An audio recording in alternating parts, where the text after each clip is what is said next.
આજે ઘરકામ છોડી રાત્રના સમયે વનમાં દોડી જતી ગોપીઓ તેમના સગા સંબંધીઓ કાઢવા લાગ્યા. અટકતી નથી, સાંસારિક સુખો છોડી દીધા છે. આજે કૃષ્ણ મિલન માટે આતુર બની છે. આતુર બનેલી ગોપીઓ વનને માર્ગે દોડી જાય છે. એને કોઈ અટકાવે તો આજે અટકતી નથી. ગૃહ ગર્જન નથી તજલાત તજી ગજવંશ નિકાય મુરલીધરી બન રંગ બની નીલી શામ બન જાય. સંસ્કાર અટકાવે સંસાર અટકાવે તે અટકે તે ગોપી નહીં. સાંસારિક સુખો આજે છોડી દીધા છે, સંબંધોને છોડી દીધા છે. આકર્ષણ ગોપીઓને ન હતું. કૃષ્ણને પોતાના બાળકો, પતિઓ, માતા, પિતા, અન્ય કોઈ સ્નેહનું આકર્ષણ ન હતું. એમને કોઈ ટકાવી શક્યું નહીં. ગોપીઓ દોડી વનમાં આવી પહોંચી. શ્રી કૃષ્ણે તેમનો સત્કાર કર્યો છે.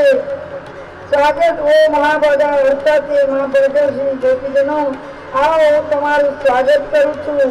ભાગવતકાર ગોપીજનોને મહાભાગ્યશાળી કહે છે, કારણ કે સાંસારિક સુખના મોહ ભાગ કર્મ પછી તમે ભગવાન કૃષ્ણમાં તલ્લીન છો તે મહાભાગ્યશાળી ગણાવો છો.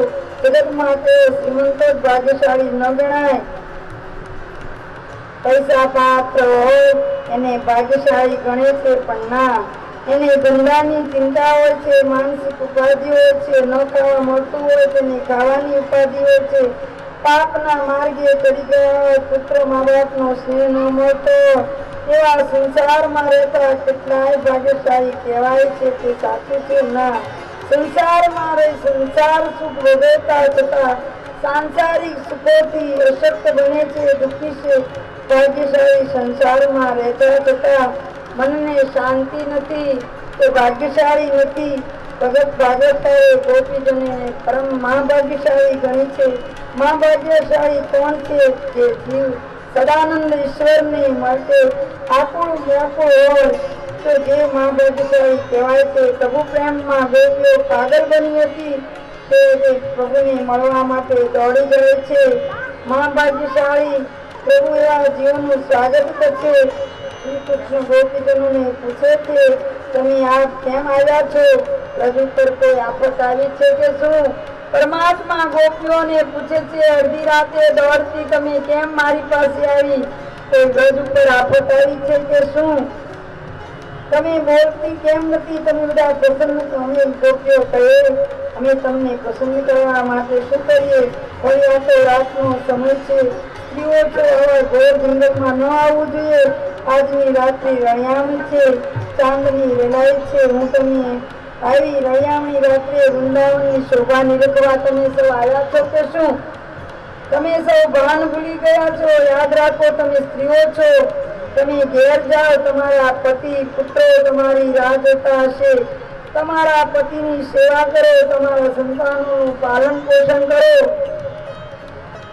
ભગવાને પોતે જ ભક્તોને બંસીનાથ કરી બોલાવી છે. કાત્યાયની વખતથી કુમારિકાને તેમણે વચન આપ્યું હતું કે શરદ પૂનમની રાત્રે હું તમને રાસ રમાડીશ, રાસના અધિકારી બનાવીશ. કૃષ્ણએ આજે બંસીનો નાદ કર્યો. તેમને વનમાં દોડી આવવા આમંત્રણ સ્વરૂપ આપ્યું છે. આમંત્રણ મળતા ગોપીઓ દોડી આવી છે. કૃષ્ણ તેમને સલાહ આપે છે, ઘેર જાઓ, પતિ સેવા કરો, સંતાનો સંભાળો, સાંસારિક સુખમાં મગ્ન બની જાઓ. કૃષ્ણ તેમની કસોટી કરી રહ્યા છે. એવું નથી ઈચ્છતા કે ગોપીઓ ઘેર જાય, પરંતુ જો હજુ સંસાર સુખની કામના હોય ને તો ગોપીઓને ઘેર જવાની છૂટ છે. અહીં તો આધ્યાત્મિક આનંદ મળશે, ભૌતિક આનંદ નહીં મળે. એ સ્પષ્ટ ધની તેમના શબ્દોમાં છે. પ્રભુ પાસે દોડી આવેલી ગોપીઓ પરમાત્માના ધર્મોપદેશથી તેમને બે ધર્મનો ઉપદેશ કર્યો. પતિ તમારો સ્વામી છે, તેની સાથે સેવા કરો, ભૌતિક સુખ ભોગવો. ભગવાને બે ધર્મનો ઉપદેશ કર્યો, ત્યારે ગોપીઓ તેમને આત્મધર્મ સમજાવવા પતિ દેહનો સ્વામી છે, તો કૃષ્ણ અમારા આત્માનો સ્વામી છે. ગોપીઓ કે છે, નાથ, આવા નિષ્ઠુર વચન ન બોલો. આપ પતિ પાવન છો, દયાના સાગર છો, શરણાગત વત્સલ છો. એવા વિશ્વાસથી અમે તમારા શરણે આવ્યા છીએ. આપ અમને આશ્રય નહીં આપો. સંસારના બધા વિષયોના મનથી ત્યાગ કરી અમે કેવળ આપના ચરણોમાં સ્થાન માંગીએ છીએ, આશ્રય માંગીએ છીએ. ભાગવતકારે કહ્યું છે, તયપતા શબ્દ વાંચ્યો નથી, પરંતુ સમ્ય જયા શબ્દ વાંચ્યો છે. સાધારણ ત્યાગ માટે ત્યક્તા શબ્દ વપરાય છે. મનથી કરેલા અસાધારણ ત્યાગ માટે સમ્ય જય શબ્દ વપરાય છે. ગોપીઓ ત્યાગ મનથી કર્યો છે. પ્રેમ વિહળ બની દેહ ભાન ભૂલી કરેલો ત્યાગ છે. ત્યાગ કરો તો મનથી કરો. બહારથી સાંસારિક વિષયને છોડશો, પરંતુ મનમાં તેનું રટન કરશો તો સાચો ત્યાગ નથી. જ્યાં તમારું મન